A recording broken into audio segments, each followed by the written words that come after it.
வந்து ஒரு அருமையான ஒரு சட்னி ஒன்று செஞ்சுருக்கோம். இந்த சட்னி பார்த்திங்கன்னா நல்ல இட்லி தோசைக்கு சாதத்துக்கு எல்லாம் போட்டு சாப்பிட்றதுக்கு சும்மா அருமையாக இருக்கும். கண்டிப்பாக நீங்களும் இந்த சட்னியை உங்கள் வீட்டில் இருக்கவங்களுக்கு ஒரு வாட்டி புது வகையான சட்னி அப்படின்ட்டு செஞ்சு கொடுங்க, ரொம்ப நல்லாயிருக்கும். இன்றைக்கி நம்ம பார்க்க போகிறது ஒரு வித்தியாசமான நல்ல புரோட்டீன் நிறைஞ்ச ஒரு அருமையான சட்னி தான் செய்ய போகிறோம். இது வரைக்கும் நம்ம இந்த சட்னி வந்து நம்ம செஞ்சு பார்த்ததே கிடையாது. ஆனால் நான் வீட்டில் இதை செஞ்சு எங்கள் பிள்ளைங்களுக்கெல்லாம் கொடுத்துருக்கோம். ரொம்ப நல்லா இருக்குது அப்படின்னு சொல்லுவாங்க. எங்கள் வீட்டில் வேலை செய்கிறவங்க, எங்கள் டீம் இருக்காங்க இல்லையா, நாங்கள் எல்லாருமே இந்த சட்னி வந்து செஞ்சு சாப்பிட்ருக்கோம். ரொம்ப நல்லாயிருக்கும். அந்த சட்னியை உங்களுக்கு நான் இன்றைக்கி எப்படி செய்யறது அப்படிங்கிறத வீடியோக்குள்ளே போய் நான் சொல்கிறேன். நம்ம ஈரோடு அம்மாச்சி யூடியூப் சேனலை சப்ஸ்கிரைப் பண்ணாதவங்க சப்ஸ்கிரைப் பண்ணிக்கோங்க, பெல் பட்டனையும் கிளிக் பண்ணிக்கோங்க. நம்ம ஈரோடு அம்மாச்சி மசாலாவில் 29 பொடி வகைகள் இருக்குது. சத்து மாவு வகைகளும், இன்ஸ்டன்ட் பொடி வகைகளும், மசாலா பொடி வகைகளும், வடகம் அதாவது தாளிப்பு வடகமும் நம்மக்கிட்ட கிடைக்கிது. வேணுன்றவங்க ஆர்டர் பண்ணி வாங்கிக்கலாம். வாங்கிறதுக்கு வெப்சைட், வாட்ஸ்அப் டீட்டெயில்ஸ் வந்து டிஸ்கிரிப்ஷன் பாக்ஸில் கொடுக்குறேன். ஆர்டர் பண்ணிவிட்டு வாங்குங்க.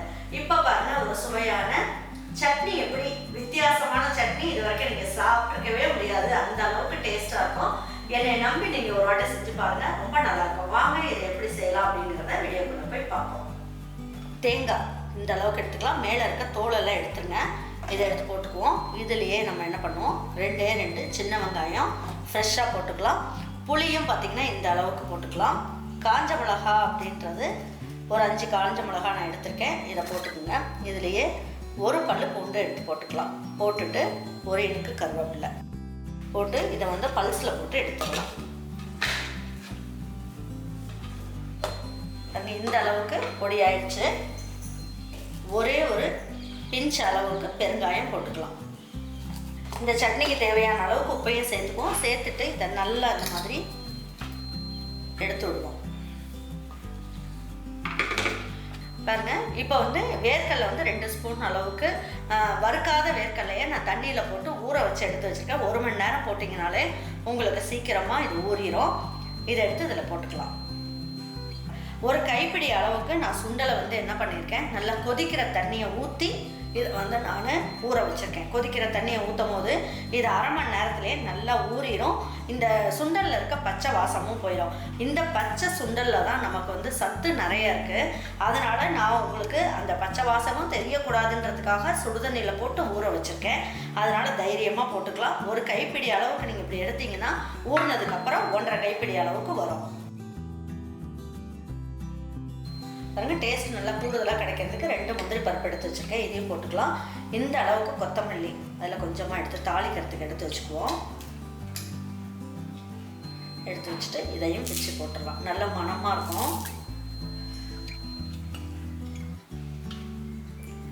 கருவேப்பிலையும் இந்த அளவுக்கு போட்டுக்குவோம். போட்டுட்டு இதை வந்து பல்ஸில் போட்டு கொஞ்சமாக தண்ணி ஊற்றி அரைச்சிக்கலாம். பார்க்கறதுக்கு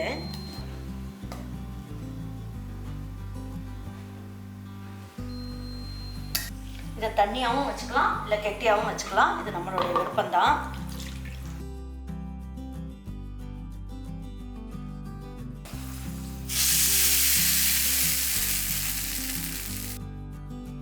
சூப்பரான வேர்க்கடலை, கொண்டக்கடலை ஊற வச்சது, அது சுடுதண்ணியில் ஊற வச்சு நம்ம வந்து ஒரு அருமையான ஒரு சட்னி ஒன்று செஞ்சுருக்கோம். இந்த சட்னி பார்த்திங்கன்னா நல்ல இட்லி தோசைக்கு சாதத்துக்கு எல்லாம் போட்டு சாப்பிட்றதுக்கு சும்மா அருமையாக இருக்கும். கண்டிப்பாக நீங்களும் இந்த சட்னியை உங்கள் வீட்டில் இருக்கவங்களுக்கு ஒரு வாட்டி புது வகையான சட்னி அப்படின்ட்டு செஞ்சு கொடுங்க, ரொம்ப நல்லாயிருக்கும்.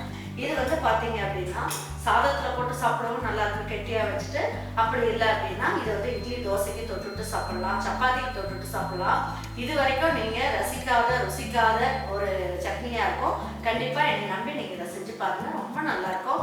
நீங்கள் இதை செஞ்சு பார்த்துட்டு உங்கள் வீட்டில் இருக்கவங்களாம் செஞ்சு கொடுங்க. அவங்கெல்லாம் ரொம்ப நல்லா இருக்குது அப்படின்னு உங்கள்கிட்ட அடிக்கடி கேட்டு வாங்கி சாப்பிடுவாங்க. ரொம்ப அருமையான சட்னியை உங்கள் வீட்டில் இருக்கவங்களுக்குலாம் செஞ்சு கொடுத்துட்டு அவங்களுக்குலாம் பிடிச்சிருந்ததுன்னா லைக் பண்ணுங்கள், ஷேர் பண்ணுங்கள், சப்ஸ்கிரைப் பண்ணுங்கள், மறந்துடாமல் கமெண்ட்ஸ் பண்ணுங்கள். தேங்க்யூ ஃபார் வாட்சிங் ஈரோடு அம்மாச்சி சமையல். தேங்க்யூ.